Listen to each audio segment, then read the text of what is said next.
Hey guys, it is Esti and Justin from Not For Long Media. If you like the video you're about to watch, be sure to like the video itself and subscribe to our channel. We really appreciate it.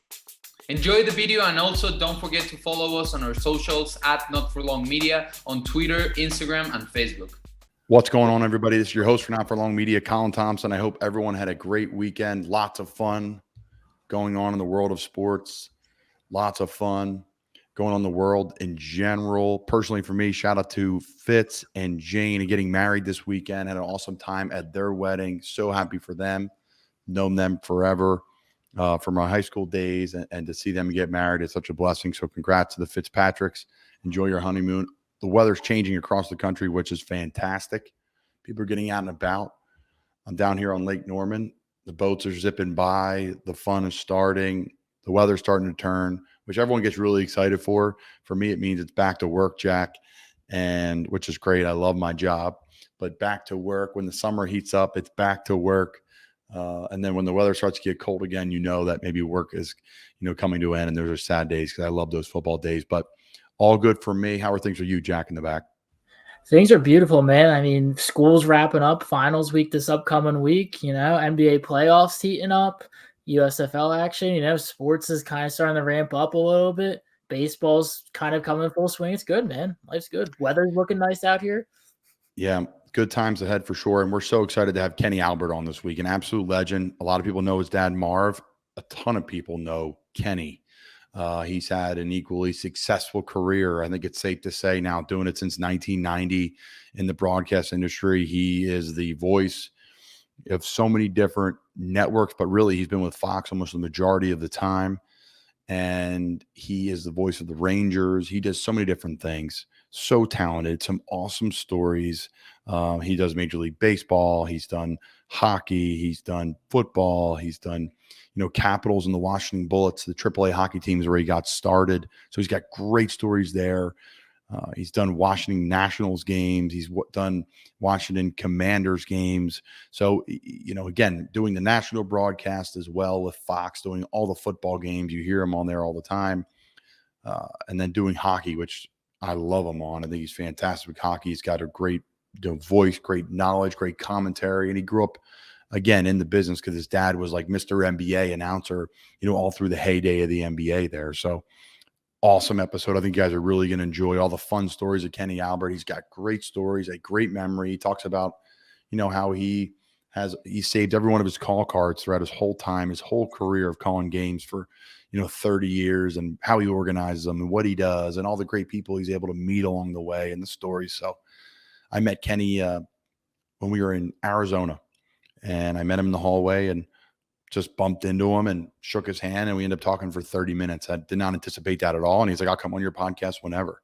So he came on and we did a good bit. I don't know if we did about an hour or so. Kenny was fantastic and really enjoyed the show. So Kenny, thank you so much for coming on, and looking forward to sending it over to you guys, to Kenny, here in a little bit. But before we do, I'm going to talk about a few things with Jack, like we're doing a lot.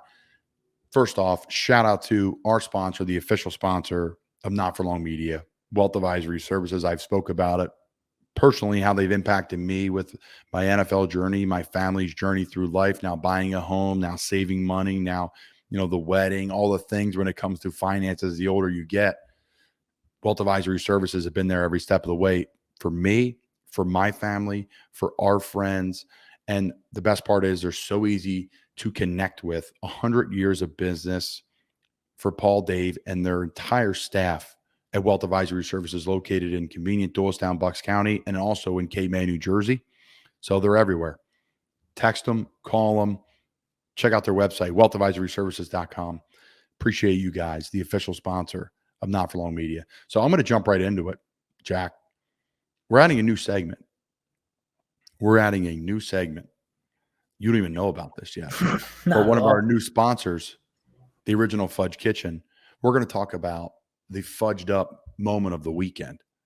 The fudged up moment of the weekend. Well, shipping fudge and sweet treats across the country. The weather is turning. Everyone's going on the shore. Grab that fudge, bring it home to the family, bring it home to the aunt and Uncle Jack. When you come down, Aunt Betsy, Uncle Joe, they love the creamy fudge, the saltwater taffy, the sweet treats, the ice cream, all the goodies they have there, all of our locations ranging from Ocean City, New Jersey, all the way down to Cape May, 7 locations now, fudgekitchens.com. They ship it across the country as well. So our fudged up moment of the weekend, brought to you by the original Fudge Kitchen, is with Kyle Schwarber. It's with Kyle Schwarber. Everybody took the side of Kyle Schwarber. I'm taking the side of Angel Hernandez. Do I agree? He missed 19 calls at a correct percentage of 85%, and that's a problem. Do I agree? There has become a growing issue with umpires, with refs, and all different sports. The game has sped up. Now with the technology backing things that are happening for the fans to see on a jumbotron if they're at the game, or for a fan to see if they're at home watching the game with the cameras everywhere, we become more critical than ever. And I get that. And they get paid too. And they're big boys and girls and they can handle the criticism. But I have major beef with Kyle Schwarber here. I'm so excited, first off, for him to be a Philly. But that's bad ball. That is bad ball. Slamming your bat, throwing your helmet, kicking up dirt. I bet he regrets it. That's my guess. I have not followed up and saw the press conference. I have not followed up. I'm sure there's going to continue to be asked about it today. I know he did not do great as an umpire, but to slam your helmet, slam your bat like a kid at a playground is a horrible look.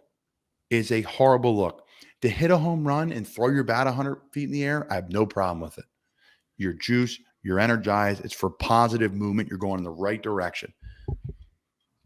But to kick up some dirt, to get in a guy's face, to put on a theatrical show, pointing at different dugouts and all these different things and coming back out of the dugout. I'll speak out of both sides of my mouth because I used to be the guy that believed in handing the ball to the ref after you score. But then I sat and I was watching a game at a bar on a Sunday when I was out of the league for 2 years. And I was like, I would die to do anything to be on that field. So let it rip, have fun.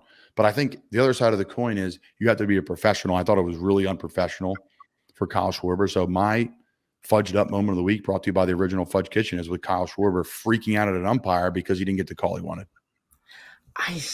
I don't know. I feel like I'm on the I mean, it also doesn't help. I mean, you're also a big Phillies guy. If I'm a Phillies guy, I mean, it was egregiously bad. I mean, like you mentioned, highest position, you got to keep it cool. But just the way it led up to it, it's hard to not see. I mean, all sports are very emotional. Emotions get the best of anybody in any of those moments.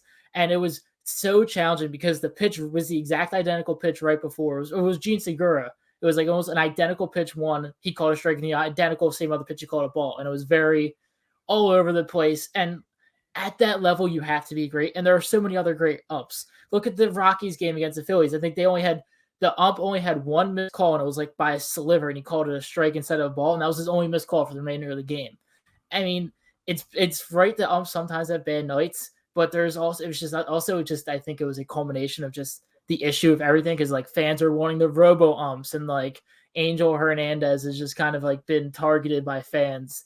I mean, it's not right to be in that position and yell, but I could see both sides to it. I think Schwarber could have handled it a little better, but I mean, I think making it clear that both sides were upset. I mean, I don't know. It's a tough one. I don't think it's tough. I think you can maybe curse out an ump. I think you can give him a piece of your mind. I think there's ways to go about that. There's ways to handle that.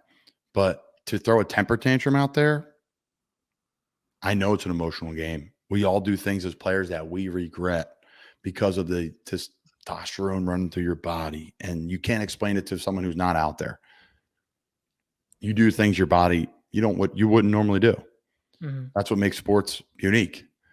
But the temper tantrum, the helmet, the bat, the kicking up the dirt, it's one thing for a coach to go out there and do that. Kick some dirt up in the umpire's face and the old school. That's great, right? It's entertaining. It's great. Fans love it. But for a player to throw a bat, a helmet, and all that, we're going to see what the guys at Breaking Bats have to say. I know Brian already said Angel's not the best ump. So it's, we're not the baseball guys. So we're going to send it over to them at Breaking Bats here. You're going to have to listen to their latest episode when they're going to talk about it, because I'm sure JA and the guys are going to be talking about it. But I just know You got to be professional. That's my fudged up moment of the week. You got to be better, Kyle. I bet he regrets that at some point in time. Maybe he won't. Maybe he will. He's still a great pro, a great player. He's got a great track record. I just think maybe a little bad moment in their career. I digress. The badass of the weekend brought to you by Few Will Hunt. Few Will Hunt. We are the few. Family owned and operated. Few Will Hunt was founded with one mission: to restore the dignity of hard work. We're building the world's largest, most diverse community of real people doing real hard work for a real impact. I love the guys at Few Will Hunt. We had them on our podcast. Go check them out. Go check them out. We absolutely loved having them on. Their mission, their story, how they run their business, why they chose to leave their jobs and start Few Will Hunt, and the quality of product they have is unbelievable. We believe the best thing in life, they're earned, not given. We live in an ever-softening world, a world that is gratification, a world where gratification is immediate. Fair is a requirement. And worst of all, there's always some shortcut to results. Those of Few Will Hunt, no shortcuts to results, especially with their gear, their swag. Can't wait to build out a gym and a little bar in our new house in Annapolis and put some Few Will Hunt banners up in there and just rep their brand. I rep their brand when they're working out. I rep their brand when I'm walking into the game. I wish I could wear it underneath my pads if it was legal, but I have an issue with Nike. No free shout outs to Nike, by the way, even though I'm wearing a hat.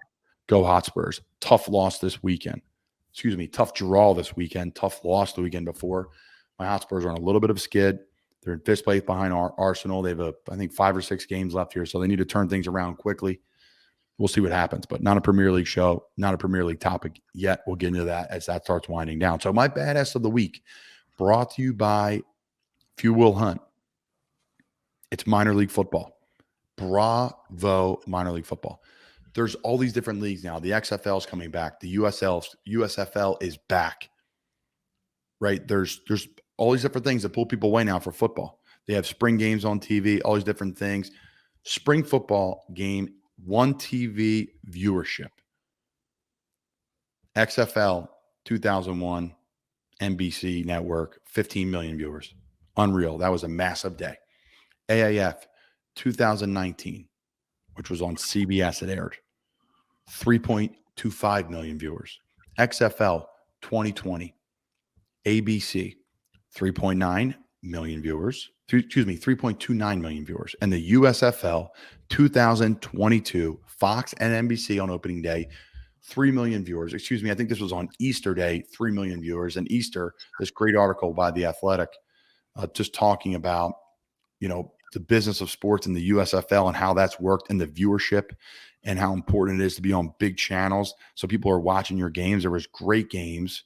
On Easter Sunday, the hour-delayed Houston and Michigan game kicked off just before 1 p.m. and averaged 2.15 million viewers on NBC, while the 5 p.m. Philly-New Orleans game averaged about 771,000 viewers on USA Network. So people have to go to USA Network to watch that game. USA Network is not just on the TV. So for me, like I said, the baddest of the weekend for me, Few Will Hunt, brought to you by Few Will Hunt, is minor league football. They do a fantastic job. They're grinding through it. They're just trying to get to the second year. I think the XFL is an awesome league. I played in it. I think it's going to last. And I think without COVID, it's still here. It's still thriving. There has great players. It had young players trying to get into the NFL, CFL. It had old players trying to get back into the NFL. It had old players trying to just make another buck and continue to play. It had coaches that are trying to prove themselves. It had coaches coming out of retirement. I had an NFL head football coach in Mark Trestman. I had an NFL tight end coach in Pete Mangarian. He coached at Columbia as well. So I've been very fortunate to play in these minor leagues with great coaches. Ray Richaleski, ton of success at Maryland, ton of success with the Colts. He was my tight end coach in Birmingham. So it shows you how many coaches are out there, players are out there. There's a need, there's a want, and I think it's a great thing. So they're badass. Shout out to all those people grinding through it, all the scouts, everybody. It's hard to put these leagues together, and it takes special people to do it. So have you watched any of the games, Jack? I did, actually. That's what I was going to talk about. I watched the Stars-Pittsburgh game this past weekend, and that was a great game. I'm telling you, it is really – I mentioned it before. It is great football. I mean, it is the Philadelphia Stars. They have Brian Scott, great quarterback. It was just a really nice back-and-forth game, a lot of big plays. Pittsburgh had a big strip sack for a touchdown. The Stars had a couple big touchdowns. They had a 3-point conversion to take the lead. It was very back and forth. They sealed it off with an interception at the end. It has just been great to watch. I've caught some of the other games in bits and pieces over the weekend. I kind of caught most of the Stars New Orleans game the last weekend. Well, it is grateful. It's such an enjoyable game, and the numbers prove that people are loving this. The 3 million people on Easter, that's a big number, and I just really has just been great to watch. And I think it's like you mentioned, I think this is definitely going to stick. And even outside of the USFL, there's the fan-controlled football league, which is like an indoor 7-on-7. Terrell Owens was back. He caught a touchdown. His quarterback is Johnny Manziel, but Johnny Manziel wasn't playing that game. So it just shows you between that, arena football still around, the indoor football league, I believe is what's called. There's just so many leagues and they're all prospering. And we're like you mentioned, I think we are past the day of just the NFL or just NFL and NFL Europe. We are in a world with multiple football leagues now. Yep. And I think the one thing, and some great points by you, Jack, I think the one thing that we could expect to see is the XFL, and this is per the Rock's mouth on Get Up one morning talking to Greenberg, that they're trying to partner more with the NFL on a few things. And that's when it comes to rules, player development, coaches development, referee development. I think there's a way to make it amicable and fun. I think they're going to rebrand the XFL to make it more friendly to the NFL. Right? I think the NFL is not stupid. They want to align themselves with really good, successful things. I think The Rock buying it was a great idea. And I think it was the most affordable buy. You definitely need wealth advisory services to figure it out. But I think it was like 13 or 14 million to buy the XFL. I could be wrong, but I think that's somewhere in the ballpark between 10 and 20 million there. You got 8 teams, all the leagues that have, all the stuff that the league had to offer. Now you're just buying kind of the brand.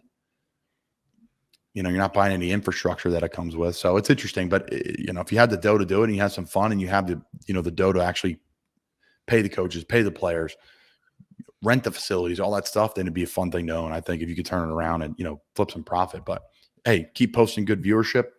The XFL is going to be huge. The Rock's got a huge following, an awesome win. Really happy for those guys that are part of that league. I love that league. I go back and play in that league. It was a wonderful experience. So I digress. We're going to shift to the happiest moment of the week, brought to you by our favorite place to go to happy hour in Key West, Florida. That's our friends over at Shots and Giggles, the family, the local bar of Key West. You heard Paul Menta talking about it. There's going to be all these bars, all these, glitz and glamour and all the things you're going to hear when you go to Key West. What do you do? But if you want to go meet real people, hear a real story, and just hear the old tales of Key West, Shots and Giggles Key West, you cannot beat it. It's right behind Sloppy Joe's. It's right near Concord Public and all those famous bars on the water there. It's convenient. It's easy. It's clean. It's fun. You can get a drink to go in the to-go window. Just ring the bell.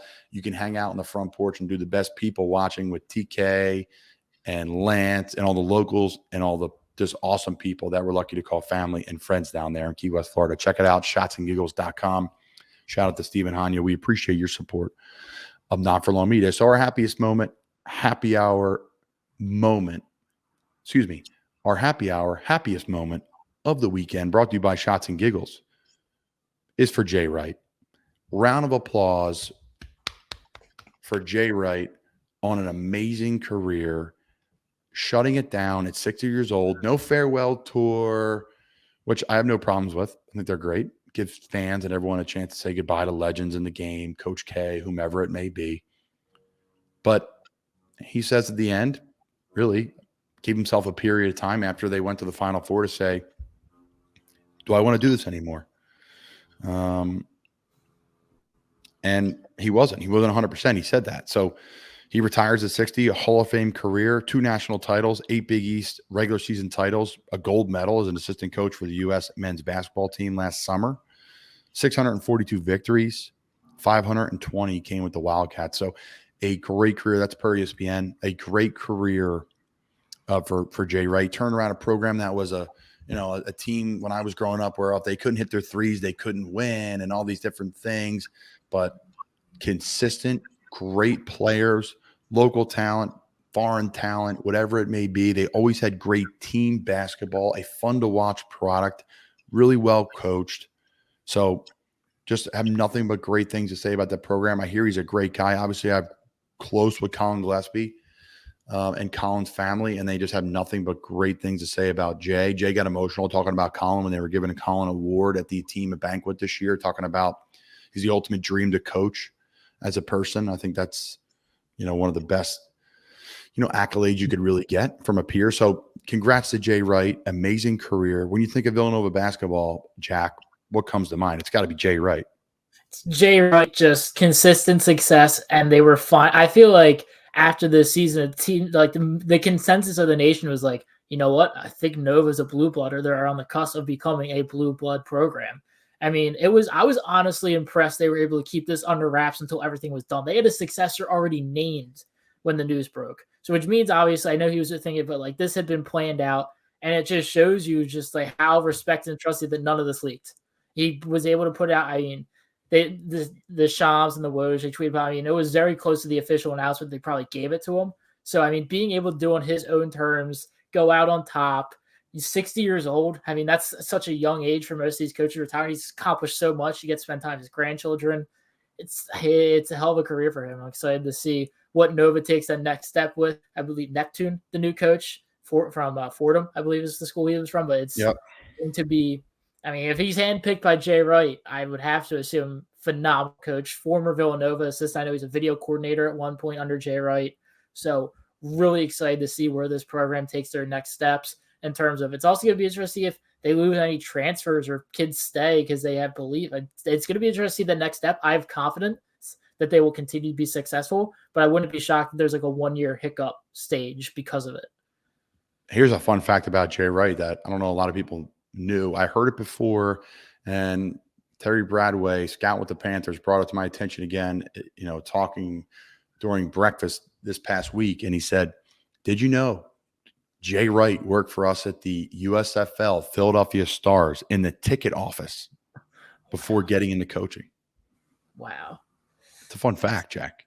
He is a pure Philly guy. His brother was the coach. I think it was Council Rock South High School basketball. He's a Council Rock South guy.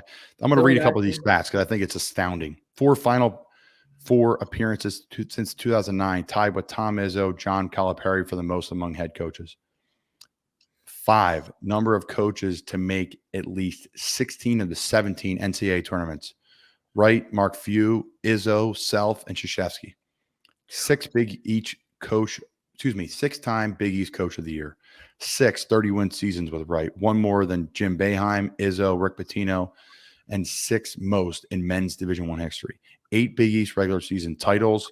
8 NBA draft picks since 2017. 4th most behind Duke, Kentucky, Florida State.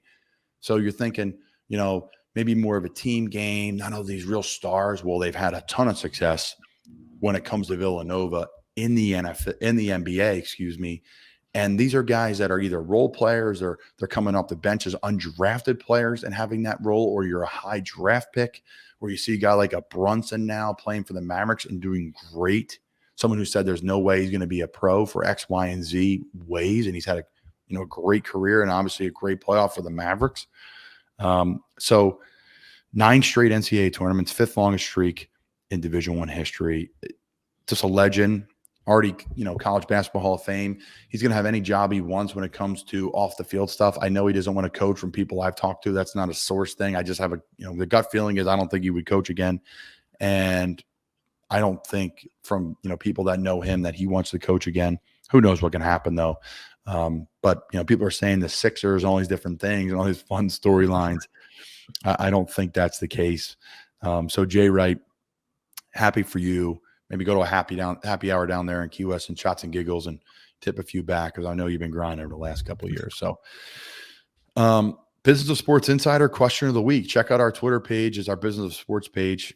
The Business of Sports Insider question of the week.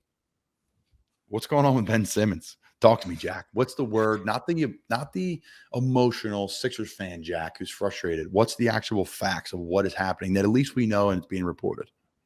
So it had been said that Ben Simmons had been dealing with back soreness since he had arrived in Brooklyn. That was the one thing that had been keeping him out from playing. And there was expectation he was ramping up. He was cleared for team contact. It was originally just on court, then 1-on-1, 4-on-4. Now it was full court. And he was expected to play in game 3, but he had back soreness. And so he did not play game 3. And now they are saying he woke up and I think the exact word, he woke up and he had issues with his back. And he was already listed out for game 4. And the Nets are currently down 3-0 to the Boston Celtics. So they are facing elimination. Meanwhile, there are reports from ESPN that the Nets are growing frustrated with Ben Simmons and his antics. and it's coming to a head. I mean, it seems very reminiscent of what happened in Philadelphia, but outside of the sort of refusing to play, but they're just confused as to what's going on, why he's sitting out. And you look at the rest of the league, Joel Embiid's playing through a torn ligament in his thumb. Devin Booker, guys have struggled with injury. Other teams have had massive stars that have been dealing with injuries. They played through it, and he's got a sore back, and he's refusing to play through it. And there's just confusion as to if Brooklyn's shutting him down just out of precaution or if Ben's kind of forcing their hand. But that is the latest. Unbelievable stuff out of you, Jack. But now I need Jack, the Sixers fan. Give me your emotional reaction. What's going through your mind? Honestly, it's just hilarity. I mean, I'm just laughing. Brooklyn refused to clear a physical when acquiring Simmons at the trade deadline for James Harden. And it's just showing this isn't a Sixers problem.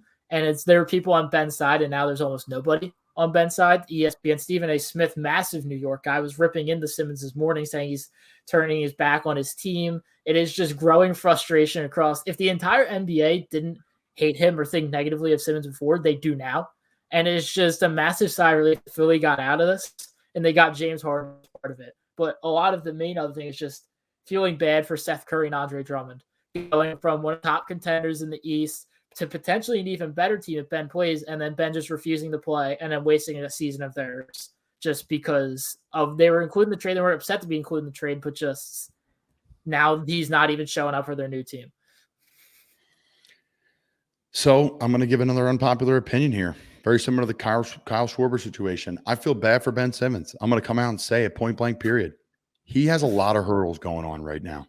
There is something going on in his mind, right? Mental health situation. I'm assuming, and I take that very seriously, the mental health talk. But to go from, let's be honest, probably one of the better athletes in the NBA. For his size, the way he handles the ball, the way he can dunk, the things he can do for a big man, a very big man, he puts himself in with the category of some of the best players and best athletes in the NBA. Point blank period. Point blank period. The guy's an absolute freak. Stud. To now, he can't play. He can't play. He has a mental blockage where he cannot play. Is it the yips? Is it went from the yips shooting now to yips playing, period? So there's something going on. I feel bad for the guy. I really do, because this is now a mental health issue. This is not just like some dude who's soft, because he's not soft. He's worked really hard to get where he is. I know it sounds kind of cheesy. People are probably like, what the heck? And slamming on their, they're driving to wherever, Jack from Bucks County slamming on his wheel right now. Like, this Thompson guy's an idiot. But yeah, of course, I think he should be playing basketball. Yeah, of course, he should be playing through injuries. Yes, of course, I think he should be jacking threes up because he can do it. Yes, I saw him do it at LSU. I agree with all that stuff, all the hype, the Stephen A., the Reggie Miller, all these different things, all the commentary. But I also am going to take the side of there's something serious going on. There's something serious going on, like on a personal level. Separate sports and everything else. He can't play basketball. And this is someone who's dedicated his life to it. So best of luck to Ben. I want to revisit this when the mental health stuff is over. It never goes over. It's a constant fight. We all go through it as humans, as athletes. I know what that's about to some extent. So best of luck to Ben. And again, I'll reiterate, I do agree with Jack, Stephen A., Reggie, all the ESPN people. Ben, you're soft. Ben with this. You got to play. I agree with it. But I'm also sensitive to the fact that he's got a major hurdle going on. So we'll see what happens. We'll see what happens. That's two weird takes, Jack. I know. The Philly people are just, Albert in South Philly is like crushing his cheesesteak right now. Shout out to Albert. And he's pissed at what I'm saying. But I'm sorry, man. That's how it goes. And I digress. Wealth Advisory Services, Investor of the Week, our official sponsor, Not for Long Media. Who is it, Jack? Who is it? It is none other, of, I probably should have went over how to pronounce his name. Do we know how to pronounce this gentleman's name?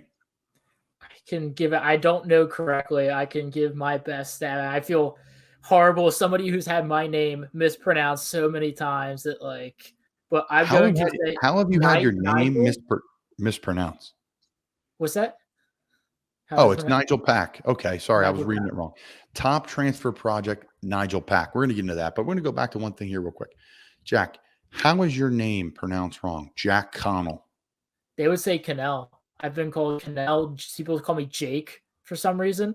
You'd be surprised. You would think Connell was pretty rudimentary Irish, but no, I've had a lot of Connells. It's shocking, really. Okay.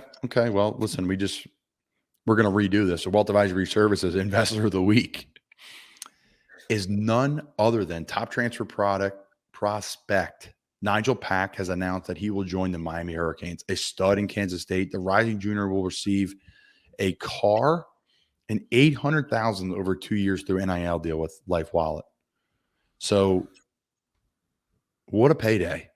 What a payday. I hope these guys are working with people like Wealth Advisory Services, someone that I trust, my family trusts, a lot of people trust in our area that are super successful because they do it in a first-class way. They're professional. It's personal. But I really hope these guys have investors. Put that money away. The investors are going to give you, say, 10% to live on, whatever it is. You don't need it. You go to school for free. You eat for free. You're balling with 40,000, right? 800,000 over 2 years, 400,000 a year, 10% of that you're taking. Split it in half with taxes. He is going to get paid as a Florida resident, which is a wonderful thing for state income tax, no state income tax. So shout out to him, though. I mean, he's our Wealth Advisory Services payday investor of the week. I hope he's investing in Jack because, that's life-changing money, whether you play in the NBA or not. Put that money away, change your life. It's crazy how it's changed the world. I know Nick Saban came out, NIL has changed college football. It's made it pro. It's made it free agency. It's always been like that. Just public now. It's public, and some people are getting more paid. Like some people are getting paid now that are towards the middle of the pack, which is great, right? You may get a little gym membership for free. You're going to get, this sauna for free. You're going to get tickets to a game now. Like that's great. That's you earn that. That's a gift. That's fine. That's no harm, no foul. And again, everybody thinks this is everybody getting this. No. This is probably the best transfer in college basketball, right? I don't know the stats on this guy, but I'm assuming he is one of them. So I agree with you. It's just the amount of money the top guys bring in. Like you look at Zion Williamson, just all the attention and eyes he brought to Duke when he was there. It's only right that they're compensated for the Duke #1 blank jerseys they sell that they're buying because it's Zion, but Zion's name's not on it. And they're not even compensated that much. 800,000. How much revenue you think? I think Zion would have got a lot more. Oh, Zion probably been in the millions, at least. What do you think Tim Tebow made University of Florida? I always bring that up. They still sell 15 jerseys. Oh, my wife has one. Are you saying during his time at Florida or to this day? But he still makes money for him. No, I'm saying how much you would. I would say he had to be in at least 10 million, just because. Oh, more than that. More than that. Think about the SEC. Think about the TV rights that CBS sold for those games. Florida, Georgia, when Tebow's there and he's got the Florida State and he's got the red paint all over him and his helmet's off. And we don't need to go Tebow again because I'm, Jack and Hatboro slamming on his wheel again. But my point is, and I just still have from spitting Giggles. I think it's hysterical. They just when they say ridiculous stuff that they think isn't going to settle well, they pick a city and a person. I'm picking you and I'm picking on Albert, my buddy in South Philly. I digress. It's great. It's great what's happening. There's going to be repercussions, sure, but these players deserve to be paid, and they can't control the market. That's not on them. It's not on them. So we'll see, Jack. I am jacked up, no pun intended. Not for you, Jack, in the back, even though I'm always jacked up for you, and appreciate you coming on. Follow Jack on Twitter, on social media, at Jack P. Connell. Does a great job for us in the back, does all our social media, does the grinding, helps with everything. He's fantastic. We have a great team and Not For Long Media. I'm so lucky to work with on a daily, weekly, monthly, yearly basis now. We're going on a year and a couple months. We're getting old, Jack. But But I'm so jacked up for today with Kenny Albert. I think you guys are going to absolutely love this one. This is something that, means a lot to me. It means a lot to my dad, watching games with my dad as a kid. He'd always talk about great announcers, and he always said Kenny and his dad are the best, some of the best, right? Just first class, does it the right way. You're just going to love it. You're going to absolutely love it. I won't take too much of your time. Again, shout out to our sponsors, the original Fud Kitchen, the official sponsor of Not For Long Media, Wealth Advisory Services. If you will hunt, our friends over at Shots and Giggles in Key West. Hopefully Jay Wright's down there having a couple cold ones by Danielle and the great people down there in Key West. They'll definitely take care of you down there, Jay. So without further ado, we're going to send it over to Kenny Albert. Thanks for you guys for tuning in. All right, so we have the great Kenny Albert in the house today. Full disclosure, Kenny and I bumped into each other in the hallway in a hotel in Arizona getting ready for our game versus the Cardinals, which ended up winning.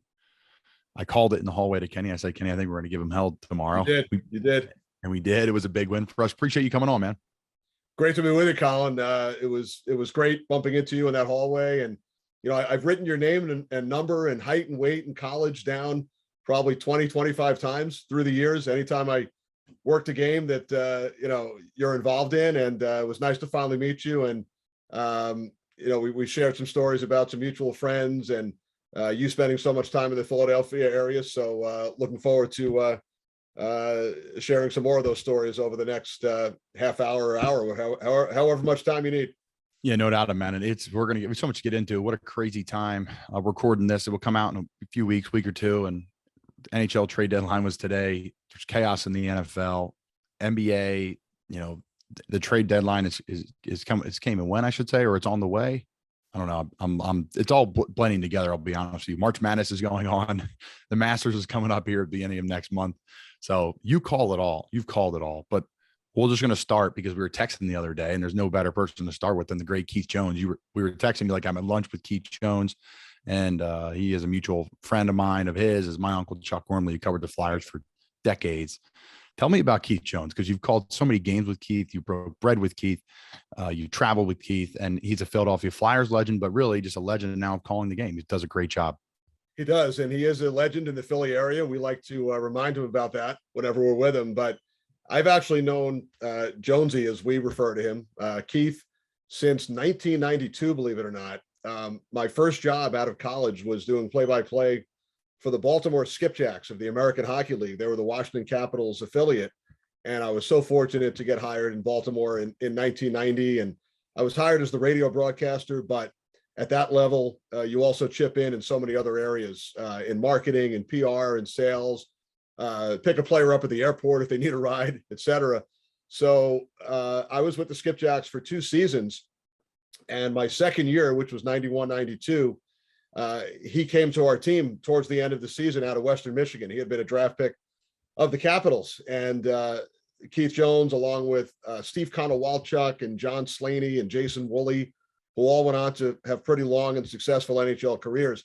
They all joined the team right around the same time in late February, early March, when they were done playing either college hockey or junior hockey. So I got to know him a little bit back then. I remember he sat behind me on the bus. I was in the third row on the left, and I think he was right behind me on some of those long bus trips. And then through the years, I did Washington Capitals games, Colin, for 3 years, from 92 until 95, before moving back to New York and joining the Rangers. So he was on those Capital teams. So I would bump into him pretty often. And then when he would come in with Colorado or the Flyers as a visiting player, we'd always stop and say hello and have a brief chat. But then as he embarked on a broadcasting career, first with Versus and then with NBC, he became one of the best in the studio. He was in the NBC studio for about 10 or 12 years with Liam McHugh and Mike Milbury and Jeremy Roenick and so many others.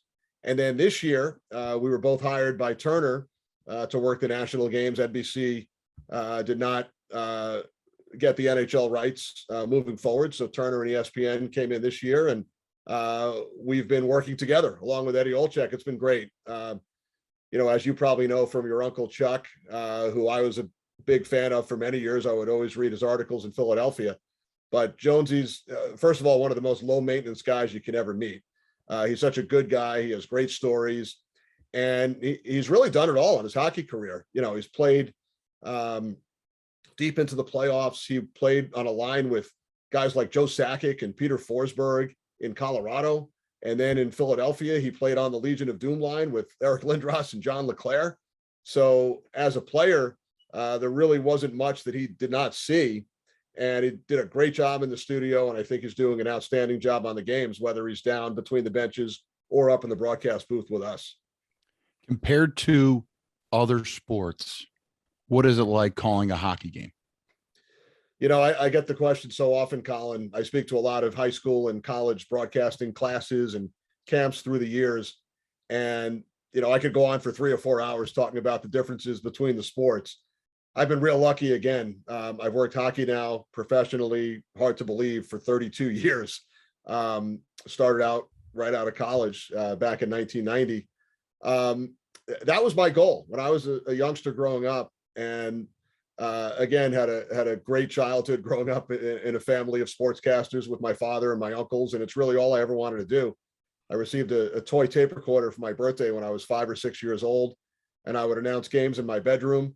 And hockey was my goal, hockey on the radio. I played hockey a little bit growing up, wasn't very good, but did play club hockey in both high school and college. Doing hockey on the radio was the goal, and filled in on some Islander games, and then wound up getting the job with the Baltimore Skipjacks, and that led to the Washington Capitals. But also in high school, a huge break was when I was in 10th grade on Long Island.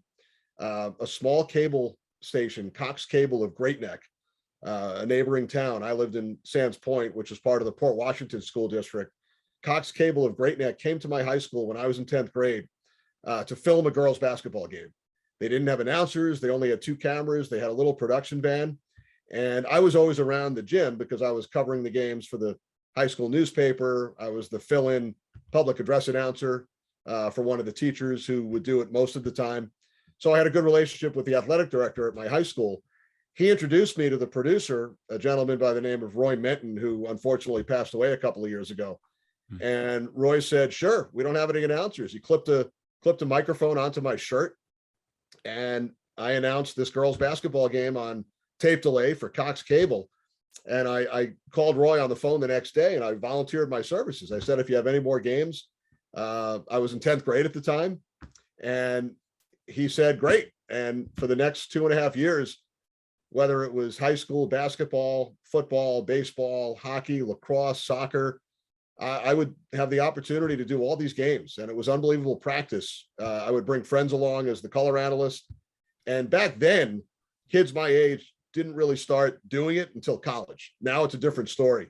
Now you have kids in junior high school and high school into their iPhones with high school radio and TV stations, but that wasn't the case back in 1984 and 85. So this unbelievable opportunity. And I also did Division III college football, the U.S. Merchant Marine Academy in Kings Point on Long Island.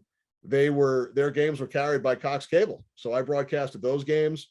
Roy Menton then moved over to Staten Island Cable. So I did some Wagner College football games.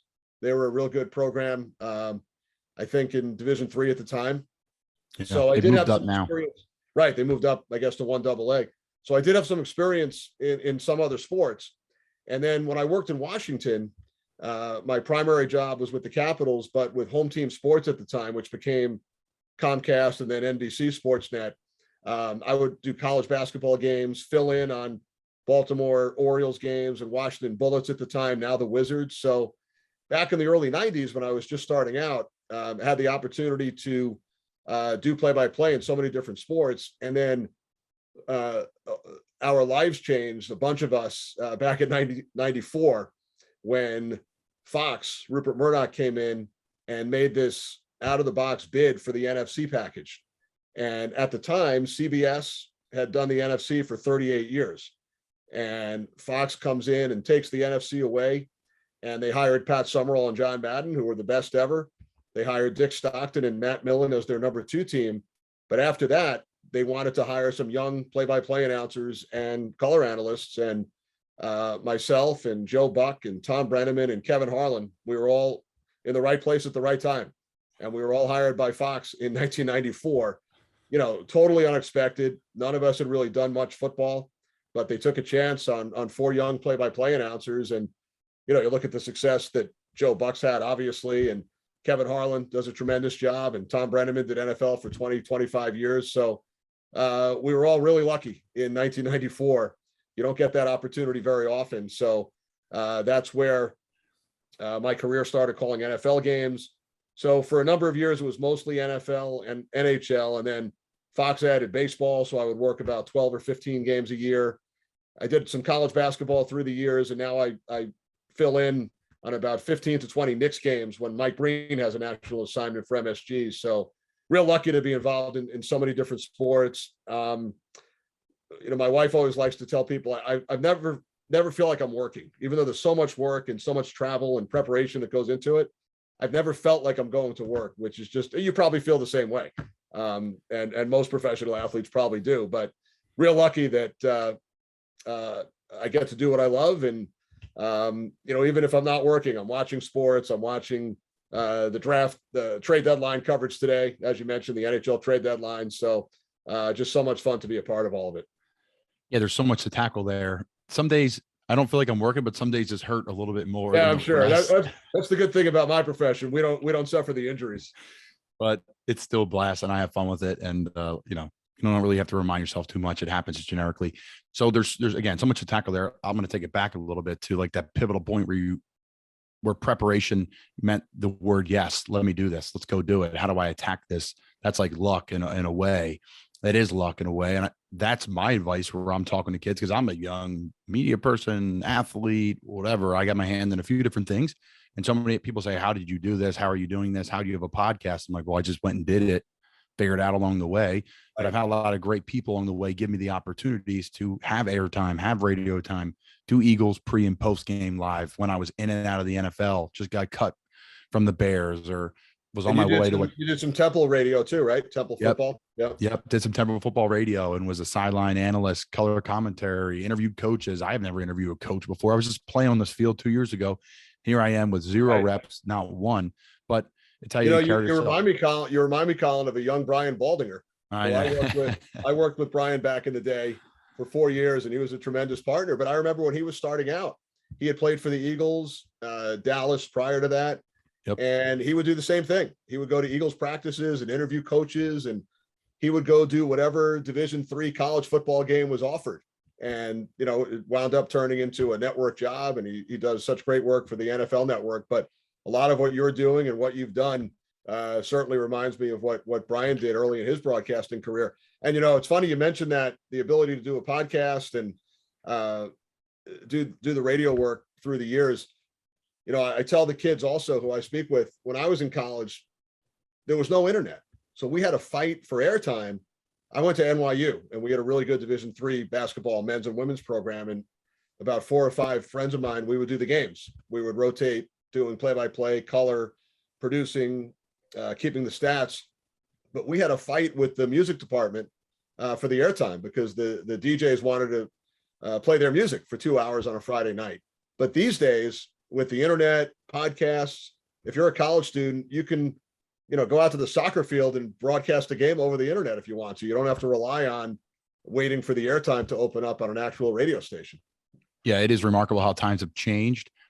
Now, media content just is changed like that right in front of our eyes. The 30-second to a minute video is unbelievable. If your video is above a minute, it doesn't make it right. It's too long. You can't even post it on Instagram, which is something I'm adjusting to. I still like some long form radio. I still like long form podcasting. I still think there's a vibe in that. And there's a huge part of it. To me, someone that's done a little radio, I value radio now way more than I had before. And I love listening to the TuneIn app and putting on, there's a college football red zone. I listen to that. That's incredible.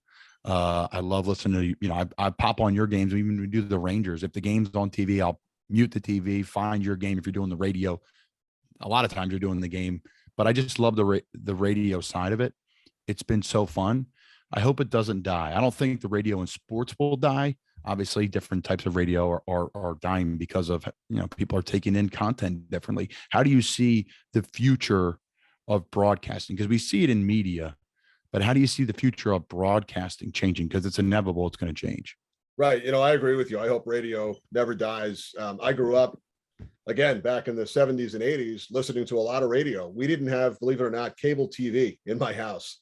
Our area where I grew up on Long Island, was not wired for cable until my senior year of high school. I always predicted that it would finally come in when I was leaving, and sure enough, it did. So I was listening to Knicks, Nets, Rangers, Islanders, Mets, Yankees, Giants, Jets, all the games on the radio growing up. That probably helped you develop some imagery and then help you articulate. Absolutely. And believe it or not, when I was in high school and college doing these games on Cox Cable and then on the school station, I would actually sit there and write down a lot of the phrases that the various announcers would use just to identify geography. If it's a hockey game, is the puck in the far corner, the near corner, out near the blue line, the top of the circle? If it's football, the team's moving left to right. The pass is down the sideline. It's into the flat. There are so many in basketball, top of the key, near corner, far corner, mid court, these terms that you would just get ingrained in your head by listening to the radio. Another question I get often is the differences between doing sports on radio and TV. I haven't done a lot of football, baseball, or basketball on the radio. Basketball I did in college, but since then, I could probably count on one hand the number of games in those three sports I've worked on the radio. It's mostly been on TV. Now, hockey's a different story. Doing the Rangers on the radio, not all the games, but I still work a significant number of games just due to the other work. But hockey, it's probably half and half these days. Although I probably do more radio games than TV in the course of a given year, but it's close. But I love going back and forth. Radio, you just feel like you're so into the game. You're calling basically everything that happens on the ice. On TV, you could really pull back. When I work with Eddie and Jonesy, we have two analysts, so there's a lot less time for me to speak, but I don't have to identify everything that's going on because the viewers can see it. Whereas on the radio, you really have to describe everything, and it's a lot of fun. Even something as simple as giving the score and the time a lot more frequently on radio, because on TV, it's up usually in the upper left-hand corner. You probably won't remember this, Colin, but prior to Fox NFL in '94, the first year of the NFL on Fox, no matter what sport you watched, the score wasn't always up there. David Hill was the patriarch of Fox Sports. He was a brilliant television executive from Australia who was brought over by Rupert Murdoch to run Fox Sports, which he did for over 20 years. And I remember him telling us back in '94 that he got the idea for leaving the score and the time up for the entire game from his kids playing video games. And he took so much away from these video games. And if you watch old NFL games from prior to '94, the score and the time's not up there the whole time. It would come in. Wow, you're right. They're not. If you see old clips, they're not up. When Fox started this, it was somewhat controversial. I remember NBC did basketball at the time, the NBA. They did not immediately keep the score up over the course of the entire game because they felt that if you turned the game on in the middle of the second quarter and you saw that it was a blowout, you wouldn't stay with it, and it would affect their advertising and the people viewing the commercials. But it didn't take very long. After about a year or two, everybody started keeping it up there, and now it's so strange when you see a game without it. Wow, that's crazy. I can't imagine. I cannot. That first year with Fox, there were so many innovations between the score and the time, which is referred to as the Fox box since they invented it. Back then, the yellow line, the 1st and 10 line, didn't exist. That came into play, I think, in the late 90s, early 2000s. It's really remarkable when you go back and watch some of those games from not very long ago, how much different the technology was. When you watch hockey games from the 80s and 90s with no advertisements on the boards or on the ice, that's certainly a shock to the system as well. Yeah, no doubt. I'm going to get into a little Eddie Olchuk, but before I do, I want to stick with the technology side. So when I stand on the sideline in an NFL game, the chain gang they don't get in the way, but we're in their way really. But there has to be a way to fix that. There has to be a way with technology in 2022, with all the things we can do, hundreds of cameras, imaginary lines all over the place. There has to be a way. I don't know it. I don't know if we're going to come up with one here. I don't expect us to, but with all the innovations, we put a couple gentlemen, a couple ladies holding sticks on the sideline. Right. They're getting knocked around by guys coming on and off the field. People are getting tackled right into their feet. They're getting wiped out. They're holding these little poles up in the air, and then they're going to walk out and measure it. Well, I don't know. Anything off the top of your head? That's a great point. You you're probably even more cognizant of that than I am because you're right down there with them. You know, we'll see them when they run out onto the field, but you know, you would think with technology, and we've seen it in some other sports, in tennis, where they've gone to the video review, which is all technology, right? The review system. You know, I'm not sure what the right answer would be as far as football. We had a game about 12 years ago. My longtime statistician, spotter, jack of all trades, Ben Boma, who you might have met with me on the field at one of the games. He's really in tune to the rules and all the officiating stuff and game management. So we're always talking about that. And he reminded me recently, he sent me the video. We had a game in Washington. It was Washington against Tampa Bay. In the last minute, Washington was driving, and by accident, they gave them a 5th down. And what happened was, and they wound up scoring the game-winning touchdown on down number 5. And what happened was, I remember we were up in the booth, somewhat confused, trying to figure out what was going on. They got a 1st down with probably a little over a minute left. And it was sort of a weak 1st down signal from the referee. So you have the chains on both sides, right? With the down marker. One of them put it to a number 1, you know, signifying 1st down. But on the other side, they left it on 2nd down. So they were off. You know, they didn't match the two sideline yard markers or 1st down markers. And there were no timeouts. So they kept, you know, it was a hurry up offense and they were inside the red zone. And we thought it was 4th down and they didn't reach the end zone. It was 4th and goal. And then they gave them another play because the referee had looked at the marker on one side and not the other. So it was a lot of confusion. And it wasn't, you know, picked up on as much in the media as it would have been these days. I think now it would have been a huge story. You know, back then, I think the explanation after the game was that the referee did signal 1st down, but on the one side, it had the wrong yard marker. But I think the Tampa Bay defenders were looking over at that side. So it was definitely confusing. But I think now if that happened, it probably would be a much bigger story than it was back then. It'd be all over social media. Those poor, they'd be getting cross out. Within about 30 seconds. You would have been done. Yeah. So no, I think there needs to be a change. That's the one thing. I don't know. Everyone wants to change the NFL rules. I think they're great. Everyone talks about the Bills game, you know, and the Chiefs game. I think you got to make a stop. Yeah, sure. Things could be edited and the game could be enhanced. I get that. But there's only 53 guys on the team, 46 stress. You want to play all this extra football, maybe add to more players to the roster. That's my take on it. Overall, the officials do a great job. They get it right 99% of the time. But, you know, we see it in hockey. They're making these calls in real time. And often it's hard enough to see on the replay what happens. So can you imagine trying to make these calls in real time? You know, with the Bills situation, you're right. On one hand, there were only 13 seconds on the clock. So if you're the defense, go ahead and stop them. And the overtime rule was adjusted a couple of years ago. If you do stop them in overtime from scoring a touchdown, even if you hold them to a field goal, you do get another shot at it. So I kind of see both sides of that one. Yeah, so do I too. My biggest thing is, I think what people don't understand is how few people play on game day. Actually, the game you called in Arizona, I didn't even play in the game. I was inactive. I was one of the 7 guys that are on the inactive sheet. You don't even know you're healthy. It's just how the game goes. That's the business side of it. And they pick 46 to dress, 8 offensive linemen, give or take, 3 quarterbacks. All of a sudden, that's, you know, you're in the 30s. There's a couple starters that don't play on special teams. It's like 14 guys that play the 11, whatever, 44 special teams positions.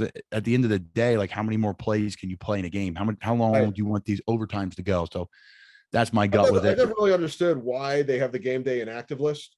If you have 53 players on the roster. Now I know in other sports there are limits. In hockey, you dress 20 and you have some scratches. In basketball, it's expanded.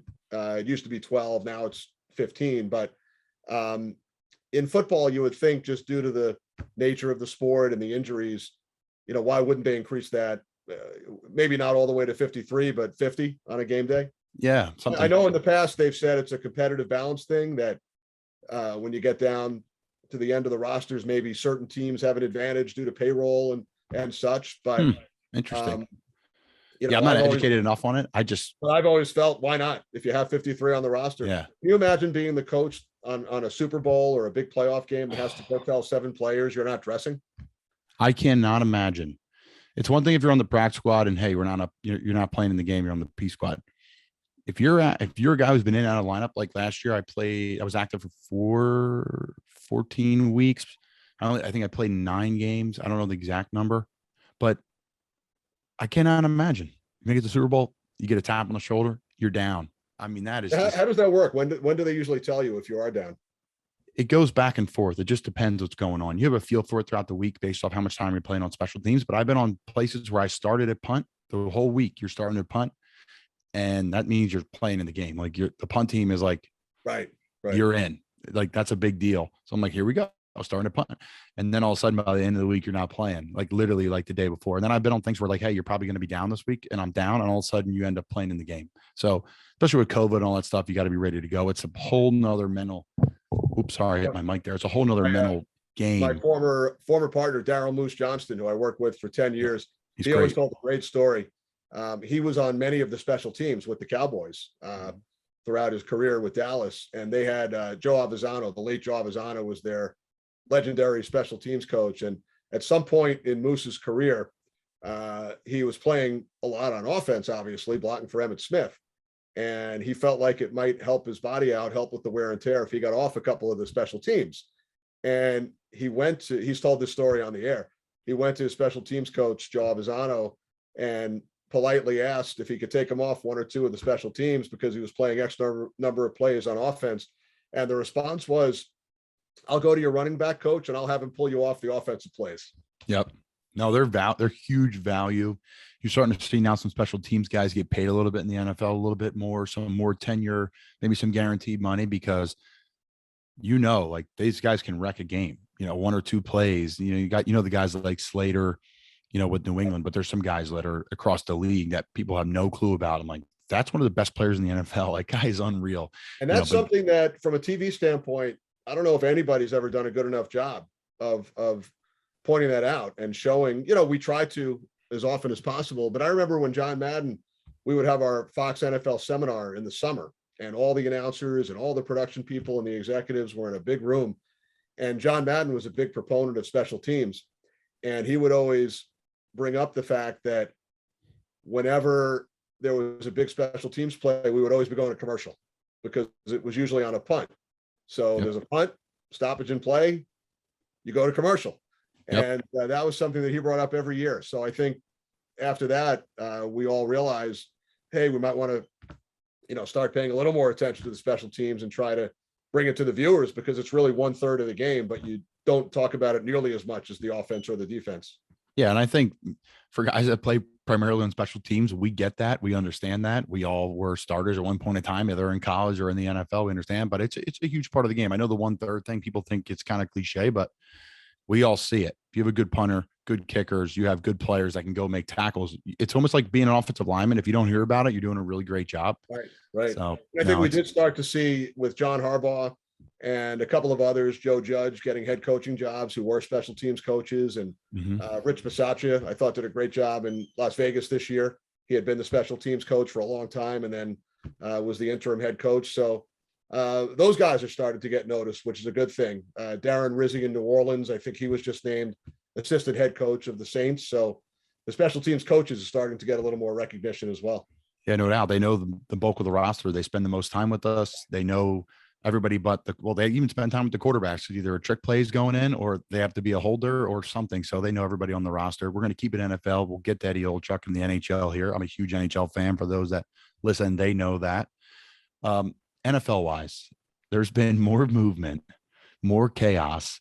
Again, we're Monday, March 21st. We're recording this. Matt Ryan just got traded to the Colts today. The Deshaun Watson stuff went down this past weekend. And before that, it was crazy. What are your thoughts on all this quarterback movement? You work with Fox, obviously. Everyone has gone to the AFC to some extent. I still believe there's some great quarterbacks in the NFC. What are your thoughts on all this movement? Yeah, it certainly has been crazy, right? Crazy. We were just texting. We have a group text amongst our crew, and we were texting about the Matt Ryan move. And ironically, we had 3 games in Indianapolis last year, which doesn't usually happen with the AFC-NFC crossover. Normally, Fox would only have 2 AFC games, but there are some new quirks in the TV schedule over the last few years. So we had a discussion about that in our group text. Wonder if we'll get back to Indianapolis this year. We've done so many Atlanta games through the years with Matt Ryan, who's a great guy. And I've always said He could be a potential future broadcaster also. I just got that sense. I don't know if he would have any interest. He's smart. So many of these guys have made so much money that they don't have to do anything when they retire. But I know a lot of them like to stay involved in the game. And we've seen. Kenny, why do you think I have a podcast? Exactly. I'm not a quarterback. Troy Aikman and Tony Romo and all these guys who obviously have had great second careers on television. But it's interesting, and then Brady coming back, of course, coming out of retirement, and all the other movement. The NFL is a year-round sport now. Every day something could happen. And you look at the TV numbers, I think it was 75 of the top 100 TV shows last year in the United States were NFL games. So the NFL is king. And the franchise quarterback, as you know, means so much to an organization. You look at some of these teams that haven't had one.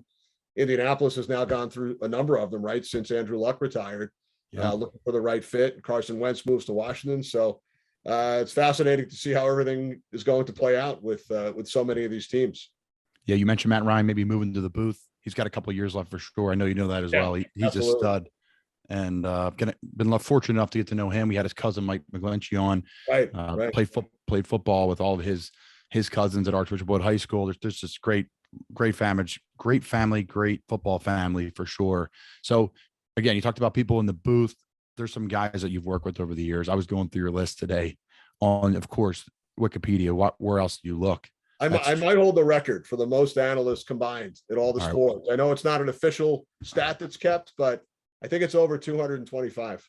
So here's broadcasting partners just off of Wikipedia: Troy Aikman, Rod Allen, the great Brian Baldinger, not for long media guest, Rondé Barber, Brian Boucher, Terry Bradshaw, Sean Casey, Cliff Floyd, Walter Frazier, Joe Girardi, Keith Jones, we talked about him, Howie Long. The list goes on and on. Eddie Olchuk, which we're going to get into. Mike Milbury. Mike's hysterical. At least he seems hysterical. Oh, yeah. He gets ripped all the time. Jonathan Vilma. Let's go football, then we'll go hockey. Who are some of the guys you really have fond memories with working in football on and off air? I can honestly say that I've enjoyed each and every one of them. And you mentioned some of them. There are some on that list who I only worked one game with, and there are others who I worked 100 with, or 200 or 300. Howie Long and Terry Bradshaw. That was a one-game Sugar Bowl back in 2007. You might remember the game. It was Notre Dame LSU, Brady Quinn and Jamarcus Russell. Yes. And it was a blowout. It was close at the half, and then LSU took it to them in the second half. Charlie Weiss probably was there. Charlie Weiss. Yep. Yeah. Charlie Weiss and Les Miles were the head coaches. But that was one of the most memorable experiences that I had. Didn't really know those guys too well, aside from the Fox seminar every year. But, they're bigger than life, those guys in the studio, Terry and Howie and Jimmy Johnson. So to have that opportunity to work with them. And we actually, for 2 or 3 weeks leading up to the game, Howie had never done a game broadcast. He had only been in the studio, and he hasn't done one since. Terry had done NFL games for CBS back in the 80s, but it had been a long time. So we actually went to a couple of stadiums and did practice games off monitors. They were traveling for the pregame show that year. So we actually went to Charlotte, I think, one weekend, and to the Meadowlands the other weekend, wherever they were doing their pregame show from. And we sat there and did a quarter or a half just to get them in tune. Howie, I remember him asking about the cough button and the talkback button. You could talk to the producer if you hit a certain button, the other button, which is called the cough button, if you want to turn off your mic. He had never done a game before, and they were tremendous. They were so great to work with, and I have such terrific memories. That was one of the only games that I don't go back and watch every game, from start to finish, but I'll skip around a little bit. That was the only game I think I never went back and watched because I had such a good feeling about it. So I didn't want to ruin whatever feelings I had after working with Howie and Terry. You mentioned Troy Aikman. I worked 3 games with him, I think also that same year, 2007. But my regular partners on Fox, and I've gone from Ron Pitts the first year to the great Hall of Famer Anthony Munoz, Tim Green for 7 years, Brian Baldinger for 4, and then I had Moose Johnston for 10, 8 of them with Tony Saragusa down on the sidelines, and that was just a blast working with those two guys, with Moose and Goose. We had an unbelievable time. We worked 5 divisional playoff games during that stretch. Then Rondé Barber, who's one of my favorite people. Love Rondé. I think he should be in the Hall of Fame, and hopefully he will be over the next couple of years. And now the last 2 years with Jonathan Vilma have been a lot of fun. He's really he was like a coach on the field. When I hear the stories from Sean Payton, who was his coach, and the stories that he tells about calling the defensive signals up against Peyton Manning when New Orleans won that Super Bowl against Indianapolis, and he was the guy on the defensive side. So a lot of fun working with all of them. I've also done football games with John Lynch and Charles Davis, not over the course of a full season, but 2 or 3 games here, 2 or 3 games there. So a lot of great partners. You mentioned Walt Frazier, Clyde Frazier, who I do Knicks games with, 15 or 20 per season. One of the all-time great NBA players, a legend in New York. So it never gets old working with Clyde. It was just announced. So he's been in the Basketball Hall of Fame as a player since 1987. Now he's going in as a broadcaster. That's so awesome. First NBA guy to go in as both a player and a broadcaster. And then on hockey, a lot of the guys you mentioned through the years, the great John Davidson, Pierre Maguire, Brian Boucher, Joe Micheletti, Keith Jones, Eddie Olczyk. So Wayne Gretzky, we added the great one last week. He did the outdoor game with us in Hamilton. He was up in the booth for the entire game. So that was a lot of fun. He's the newest name to add to my list. Okay, before we get to the outdoor game, I want to get back to the NFL briefly. What is your favorite game, the best game you've ever called? Do you have one? I have a couple. There was a playoff game. So with Moose and Goose, we worked 5 playoff games through the years from 2008 until 12, right around that time. We did a San Francisco, New Orleans divisional game. I don't know if you would remember it. It was in January 2012. And there were 4 touchdowns in the last 4 minutes. It was a crazy game with Drew Brees and Alex Smith. Vernon Davis caught the game-winning touchdown. So we did that one. That was just a phenomenal last 4 minutes of the game. I did a couple, you might remember, specific moments, not necessarily the entire game, but when Terrell Owens stomped on the Star in Dallas back around 2000, he was playing for San Francisco and he scored a touchdown and he ran out and stomped on the Star. I was in the booth for that one. Michael Vick, his rookie year or his second year, scored a touchdown, like a 43, 44-yard touchdown run in overtime in Minnesota, where he was zigzagging his way up the field and then run to the left side there, I believe. Went through the tunnel, went up the tunnel. Yep. So I had that one. We had the Victor Cruz 99-yard touchdown against the Jets, which kind of springboarded the Giants to the playoffs and then to one of their 2 Super Bowls. That was on Christmas Day, I think, 2011. So there are certain memorable moments. We had a couple of other playoff games, the New Orleans, Arizona game, where they just crushed Kurt Warner, and that led to the whole Bounty Gate. That was a divisional game. We did a game that the folks in Charlotte probably want to forget. I think Jake, who's a great guy, love Jake Delhomme. Yep. I think he threw 6 interceptions in a playoff game against Arizona. That was one of the playoff games we did. That was a big win for Arizona the year they went to the Super Bowl, the 2008 season when they lost to Pittsburgh. Mm-hmm. So there are, a bunch of other games that kind of stand out. We had a Giants New Orleans game where Breeze and Eli Manning combined to throw 13 touchdown passes. It was 52-49. That was about 6 or 7 years ago. So, it starts coming back to me when I think about it. But, to me, aside from the games, getting to meet with the players and coaches, and it's been a little different the last 2 years with COVID and the protocols. We've done a lot of it via Zoom. But prior to that, for 26 years, we would always go in and meet with the home team on Friday. We'd watch practice, sit down with a couple of players and coaches, do the same thing with the visiting team when they arrived at their hotel on Saturday. And to me, the best guy ever in these meetings was Brett Favre. He would stay as long as you needed him. Some guys once in a while, they had somewhere to go, a meeting to get to, a family situation. So you might get 15, 20 minutes, which is still great. But Brett Favre would sit there, home or away. And a lot of it had to do with his relationship with my color analysts. He loved Moose and Goose and Anthony Munoz, and he had played with Tim Green, and he had a lot of respect for Baldy. So you could tell when they had a lot of respect for the guys you're working with, they might sit in there for a little bit longer. And a lot of it wasn't even about football with Brett. He would be telling stories about hunting and fishing and his kids, and you never knew which direction it might go. But he was the absolute best. Peyton Manning was terrific. He had a photographic memory. If you asked him about a play, he would say, "Oh yeah, that was the same as the 2nd and 12 back in week 14 in 2007 that we called against Buffalo." It was amazing. Sean McVay apparently could do the same thing. There's some great videos of Sean just absolutely ripping it off the cuff, and then you're like, so. But I would say Brett Favre was the number one all time. We'd always chuckle with anticipation, wondering what Cam Newton might wear into the meeting room.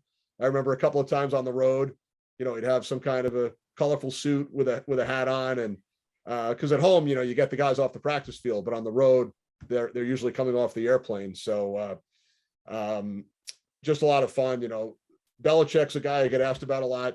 We haven't done too many New England games through the years since they're in the AFC, but the one thing you learned about him is you don't really ask him much about his current team because he's not going to tell you anything. But if you get him going on historical stories and anecdotes about his time with the Giants and Bill Parcells and Lawrence Taylor, or his time in Annapolis with his father, who was a coach in the Naval Academy. Yep.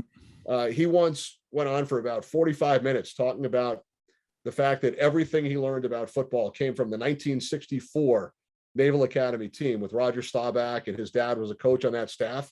We couldn't kick him out of the room if we tried. And it was fascinating just to listen to it. So a lot of times you might not get stuff that you'll use in that game, but just some of the historical knowledge that you gain is just tremendous and a lot of fun to listen to. Yeah, and in those moments, and I've crashed a couple of those moments. I've never been in those moments. In college, I was a little bit, but actually, Tom McCarthy calls the Phillies, and he's a great guy. He's been on the pod. Yeah, he's great. I saw him down the sideline. Doing March Madness? Well, no, actually, he was in Chicago. We're getting ready to play a Christmas Eve game against the Browns, 2017. Our quarterback was, I think, Mike Glennon. And I'm looking down the sideline. I was in the practice squad in the Bears. I'm like, that's Tom McCarthy. I know that voice. Oh, nice. I grew up in Philly. So I barged in on the meeting and gave him, shook my hand, shook his hand, and just a great guy. And there's so many memories. Honestly, for you, I'm assuming in those moments, you're just trying to create a comfort level. You're like, all right, we know Coach Belichick, tons of respect for him and what he does. He's not going to give it the team. So just cue up some lacrosse talk, some Navy talk, and some history of the Giants. We've talked lacrosse with him as well. Now there are other coaches, Jeff Fisher, for example. Oh yeah. And the certain coaches you'd gain a trust, a mutual trust with. And Jeff Fisher would give us a heads up once in a while about potential trick plays that they were going to use in the game. And of course, we would keep it to ourselves. First of all, we would get fired if we ever let the information out before the game, right? But he gave us a heads up on a couple of special teams trick plays, which he then used in the game on Sunday. One was a throwback. The one of his players, I think it was Tavon Austin, fielded the punt, and then he did a throwback all the way across the field. There was another one where they knew that the opposition punter, whenever he punted from right around the 30-yard line, he always kicked it to a certain side. And they were going to set up a player on the other side to act like he was running under the ball to fool the guys coming downfield on the punt team. And it actually worked. They were deceived by the St. Louis Rams player who acted as if he was going to field the punt. He wound up going to the other side and was returned for a touchdown. So he gave us the heads up a couple of times, which certainly helped us out and our camera people. But that's sort of an aberration. You don't get that from a lot of guys. But when I think back to the meetings with whether it was Favre or Peyton Manning or the few with Tom Brady, actually this year we did Brady on a Zoom. We had a Tampa Bay game and we Zoomed with Tom Brady. We had a funny moment this year with Aaron Rodgers. I was out in my backyard. It was nice weather in late September, early October. So our crew was Zooming with Aaron Rodgers, and there were about 6 of us on. And I was out in my backyard, and there was a bunch of trees in the background. And he asked me if that was a green screen behind me, like a fake look of the trees. I said, no, it's actually the backyard. So, funny moment there. But yeah, those are always a lot of fun. We'll have to invite you in next year. Moose Johnston always used to tell the story that when he was with Dallas, and he was a key player, obviously blocking for Emmitt Smith, he said during his playing career, he was never asked once to go into a production meeting with the crew. They would always go for the quarterback, Troy and Michael Irvin or Deion Sanders or Emmitt Smith. Nate Newton was a John Madden favorite. And Darryl said, I was never even asked to go into these meetings. And then he winds up as a broadcaster for over 2 decades. He would have been a great quote, would have given you a bunch of inside stuff, just like He me. actually Just would wind me have up. been great, but they never asked for him. If you're looking for a 4th tight end, 3rd tight end who's trying to hang on in the NFL, I'm your guy. I'm There your you go. guy. Hey, Now, so let's I'm going to wheel myself out of the screen for 1 second because I'll show you the some of the preparation. So I have a file cabinet next to me, and I'm a bit of a hoarder. I'm an organized hoarder. saver. I'm a saver. I have a file cabinet next to me with every one of my charts that I prepare for NFL games since 1994, believe it or not. So That's tremendous. Now, you do that for hockey too, or no? I do it I keep everything, every sport. Hockey, I'm missing a couple of years. I think they're in a storage container somewhere, but football, I have every one of them. So this is from the Bills Panthers game this year. Unfortunately, you're an inactive, so you're crossed out. Nothing personal. Nothing I was personal on this inactive. one, but You're good. so there you are. 86. If you could see it, 86 in blue. Right on There he top. is. Thompson, done. So I have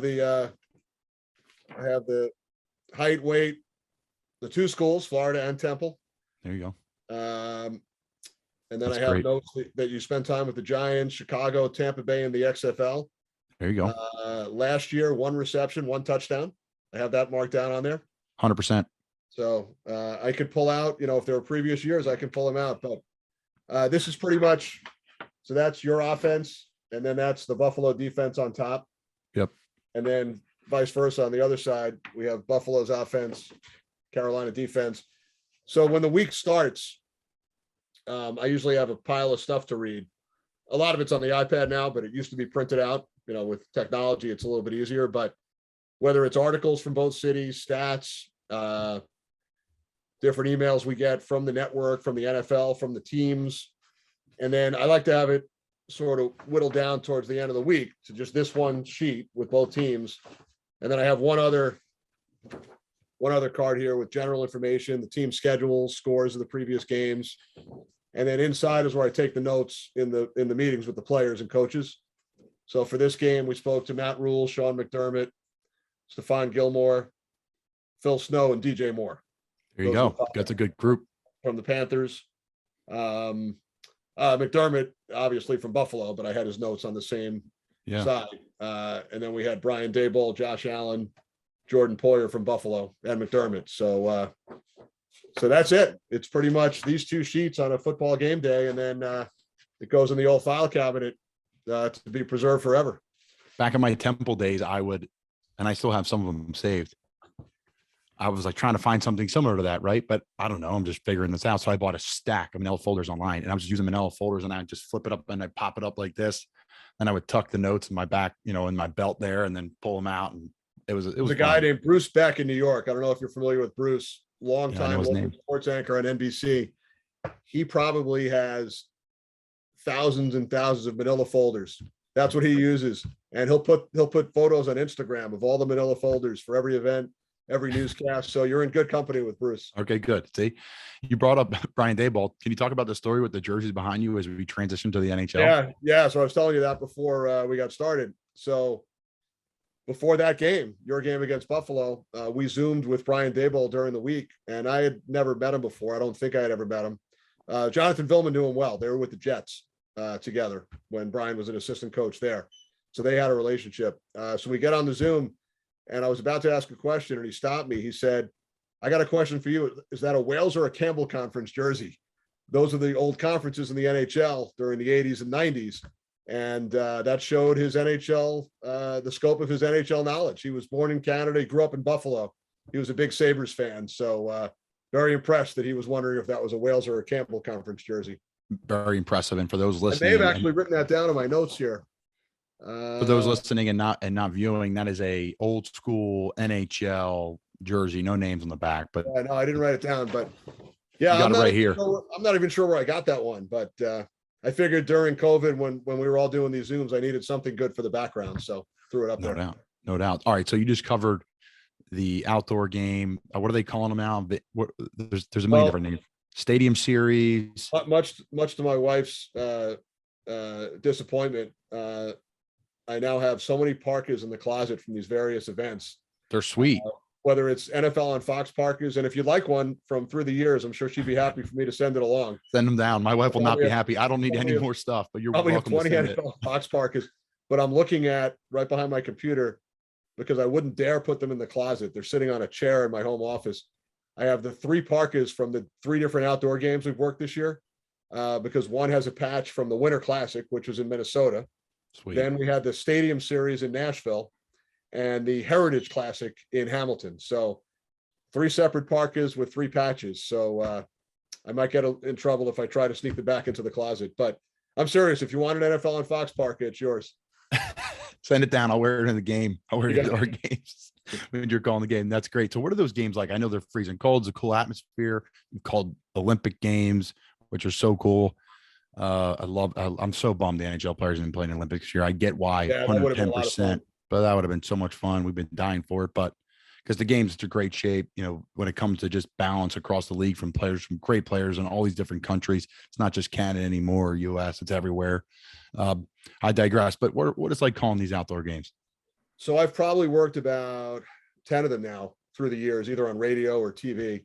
The Rangers played in a bunch of them at Yankee Stadium and Citi Field, and 2 at Yankee Stadium actually in 2014. They played in one in Philly. That was my first one in 2012. The Rangers Flyers, where Lundqvist made the save on the penalty shot in the last minute.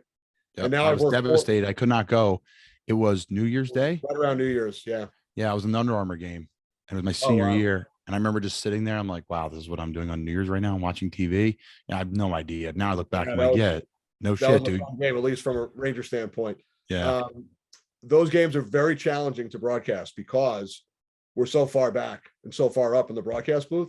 They're a lot of fun. And I wouldn't trade it in. I love doing them, but very challenging. The one in Nashville this year, in a football stadium, you're usually a little bit closer to the ice because of the way it's laid out.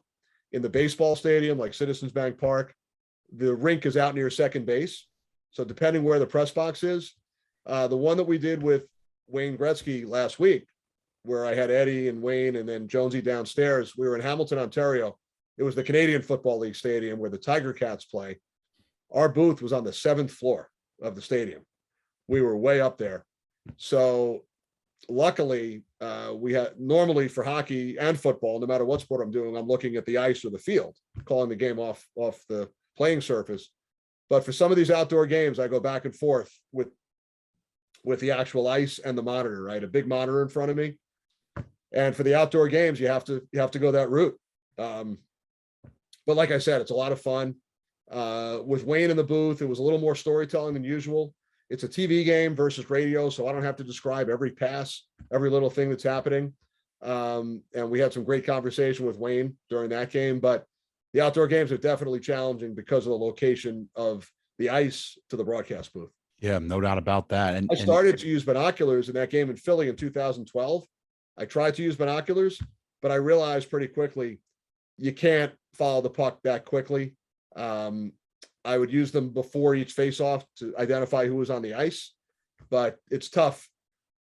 Similar to football, I might use binoculars before a play just to identify who's in the huddle, who's on the field. But once the play starts in hockey, you're done if you try to call the game through binoculars. You're getting sick. You're seasick out there trying to Yeah, find. there might be a penalty called away from the play. You wouldn't see it if you're looking into the binoculars. So Yeah. No, you have to definitely. rely on certain tricks, but did call a lot of that game off the monitor. Yeah, that's tremendous. All right. We'll wrap things up here. Just some brief questions, and then we're going to talk about your father. So, best football player you've called in your life? You've seen so many, but who's the best football player, hockey player? We'll stay in that wheelhouse for you because I know you've called a ton of those games. Wow, that's a great question. I mean, in football, there have been so many. Fortunate to call games involving all the quarterbacks we just mentioned, whether it was Brady, Rodgers, Michael Vick back in his heyday, Brett Favre. it's tough to leave guys off that list. Did so many Eli Manning games, and he went on to win 2 Super Bowls. Watching some of the other players, at your position, whether it was a Tony Gonzalez or a Vernon Davis or an Antonio Gates, some of the great wide receivers in history, running backs. So it's kind of hard to narrow it down in football. I don't want to leave the defensive guys out either.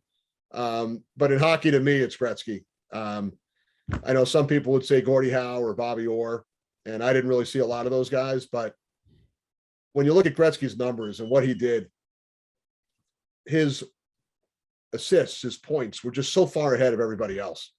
And to watch the way that he operated, and it was so much fun to hear some of his stories about setting up behind the net and what was referred to as Gretzky's office. Just hearing him talk about that, and the fact that as a youngster, he was out on the ice rink in his backyard alone on many occasions, and he would just practice his craft. And to me, he's the greatest. I mean, some people would say, like I mentioned, Bobby Orr, Gordie Howe, Mario Lemieux was a great player. Mark Messier winning the 6 Stanley Cups and bringing the cup to New York for the only time in the last 82 years now. But I put Gretzky at the top of the list for sure. In basketball, I saw Michael Jordan play numerous occasions. I had a front row seat, believe it or not, at the Dream Team in '92. I was behind the scenes working statistics and research with NBC. Did your dad call the games? He did, with Mike Fratello. So I was right there. I had already been broadcasting minor league hockey in Baltimore, and I was about to start in Washington. So that was sort of my last journey behind the scenes as a stats guy. So having the opportunity to watch that Last Dance documentary last year brought back a lot of memories, because I was there in the front row for all those games. Wow. I can't imagine. We mentioned your dad as we wrap things up. What does he mean to you? What does he mean to your career? Obviously, he's in the Basketball Hall of Fame. He's a legend, the voice of the NBA, the voice of the Knicks through all the whole heyday, New York City, Madison Square Garden, all the theatrics that come with that. But, what does he mean to you? What does he mean to your career? And what is his legacy in radio? Well, first of all, I blew him off. He called me while we were doing this, so I ignored the phone call. Wow. Sorry, Dad. I'll fill him in on what I was doing later. But, I was so lucky as a youngster. I had the best seat at so many of these sporting events, and I learned so much via osmosis. He would take me along on road trips. Back when I was really young, he was doing the Knicks and Rangers on radio. He did the 6 and 11 o'clock news at WNBC in New York. And then when I was in middle school, high school, he started to do a lot of the TV work with NBC, doing football and then basketball and boxing. I went to a lot of those in Atlantic City as well, boxing matches back in the 80s. And I kept stats for him at the Knicks games, at the Ranger games when I was old enough, and then during the Olympics in '92. And I felt like I had the best classroom, more so than anything that I could have learned in a classroom in high school or college. Not to say that you shouldn't pay attention in class, because those are so important as well for the youngsters listening. But I couldn't trade in the experience, that I picked up by tagging along with him for anything, really. And I would listen to the games, I would watch the games, and then when I started out professionally, he would critique my games, and he still watches to this day. I'll send him my schedule, and I'll get a message about something that we said or did on one of the hockey games or one of the football games. So it really never ends. He just retired last year, as you probably know. He turned 80 last June, finished up with the NBA playoffs last May, I guess, into early June. And he's enjoying retirement. I never thought he'd utter the word retirement, let alone actually retire. I figured he'd work forever, but really seems to be enjoying the downtime. But, when I think back, so many people remember him nationally from the NBA on NBC, the Chicago Bulls, all those years. But in New York, he called the Knicks championship in 1970, Rangers radio for all those years, NFL football, boxing, like I mentioned. So there were so many different stages of his career. But I think if you polled people in middle America, it would be the Chicago Bulls dynasty and all the games he called during the 90s. Wow. What a legend. And, there's so much to tackle with him. We could do 15 different episodes. And I'm happy to come on anytime. You're the man. Got a lot of stories that we didn't even get to. No, there's so many. I want to wrap up with this, though. I would be remiss, just as a, broadcaster, someone who's in, learning, and I'm always watching my film. I'm always critiquing myself. I'm having people critique me. You mentioned going back and listening to things. You mentioned your dad listening to things. What are you doing to critique because you're always doing so many games. There's like 5 or 6 days a week you're working. So you don't have that much time to really like go back and listen. How do you go about that? Balance preparation, all the things that come with it.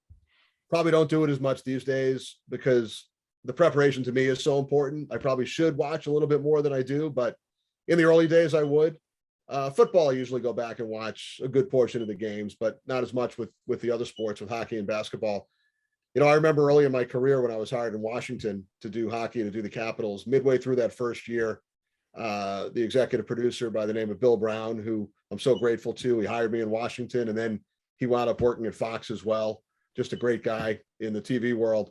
And I remember he called me during that first hockey season and he said, look, because I'm always an over preparer and I like throwing in those little nuggets about players and coaches. And I think early on, we all try to prove that we did the work and probably try to get too many of those nuggets in during the game. And I remember he said to me halfway through that season, he said, just pull back a little bit.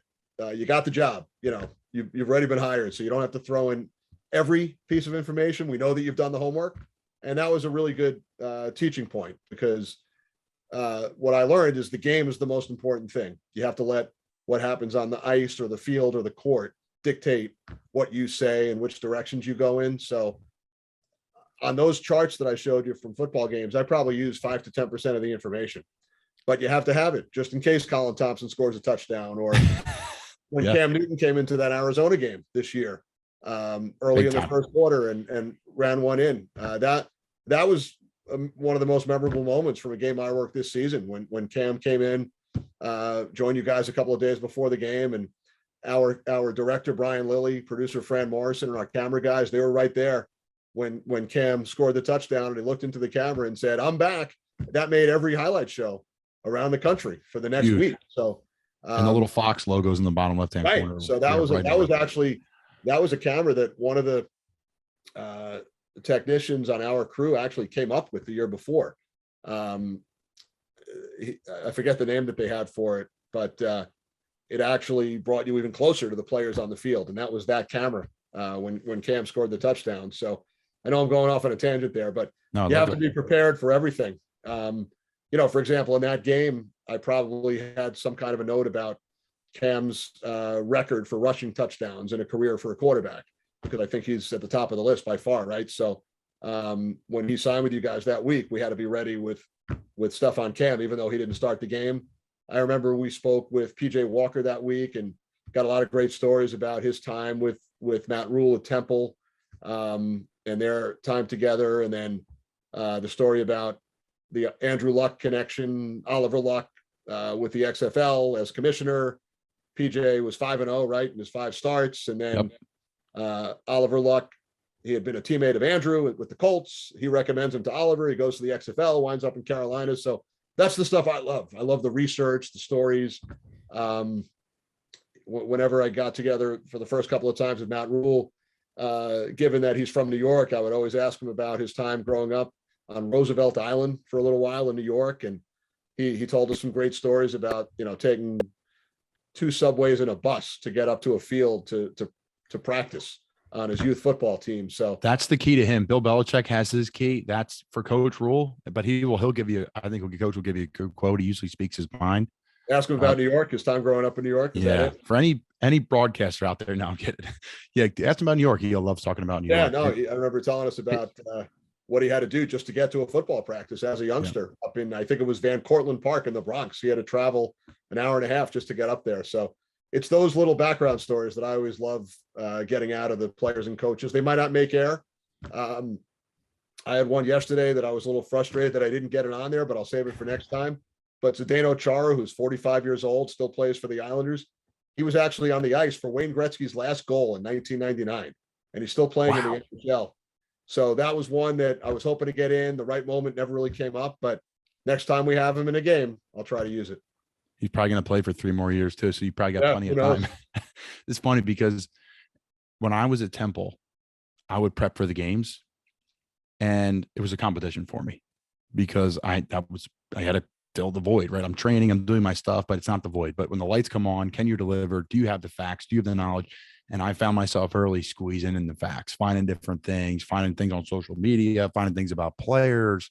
Right. And I even had a mental note. I'm like, all right, I'm forcing this way too much. I'm trying to show everyone that I can do this too much. Exactly. We all did it early on. We all do it. But sometimes you have those great notes. I'll actually make a list prior to games of if there are 5 or 6 really good ones that I want to get in, and you hope that it comes at the opportune time, but you hate leaving it on the cutting room floor if it's a really good note. It's devastating. Or you just save it in the file cabinet for the next time. And you know what? That filing cabinet will last forever. We'll preserve it. Kenny, really appreciate you coming on, man. We had a great time. And this is chapter 1 of the Kenny Albert podcast series and Not For Long Media. Really appreciate you coming on, man. Well, Colin, it was a lot of fun. We only like I said, I only use about 5 to 10% of the information. We probably only got to 5 to 10% of the stories. So it's chapter 1. Despite all the travel and games, I do have a lot of time. So happy to come back on and look forward to seeing you during the season. But good luck with the broadcasting career. Hope to see you one of these days in person. And anytime you have any questions, you know where to find me. I think we'll be all right this year in Carolina, so you'll be covering plenty of games. But I hope so. Yeah, me too, man. I appreciate you coming on, Ken. Thanks. Thanks, Colin.